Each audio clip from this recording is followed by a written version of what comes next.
సినిమాల యాక్టర్ అయినందుకో ఏమో Pawan Kalyan sir cinema talkies నుంచే ఊర్లను ఉద్ధరించే కార్యానికి టికెట్ చింపిండు. తొట్టతొలసూరి శ్రీకాకుళం జిల్లా టెక్కలికాడు ఉన్న భవానీ సినిమా టాకీస్లోకి వెళ్ళి రావివలస అనే ఊరోళ్లతోటి మన ఊరి కోసం మాటామంతి అనే కార్యాన్ని సురువు చేసిండు. ఊరిలో ఉన్న సమస్యలు అరుచుకొని వాటిని తీర్చేందుకే ఈ కార్యమట. డిప్యూటీ సీఎం పవన్ సార్ ఏమో మంగళగిరి క్యాంప్ ఆఫీస్లో కూర్చొని టెక్కలికాడున్న రావివలస ఊరోళ్లతోటి వీడియో కాన్ఫరెన్స్లో మాట్లాడి వాళ్ళ సమస్యలేందో అరుచుకున్నాడంతా.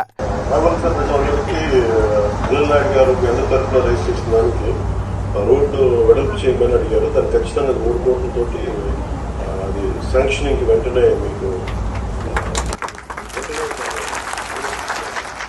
ఆ నుంచే జిల్లా ఆఫీసర్లకు ఆర్డర్లు పాస్ చేసిండు. రోడ్డు వెడల్పు చేయమని అడిగారు. దాన్ని ఖచ్చితంగా 3 కోట్లతోటి అది శాంక్షనింగ్ వెంటనే మీకు.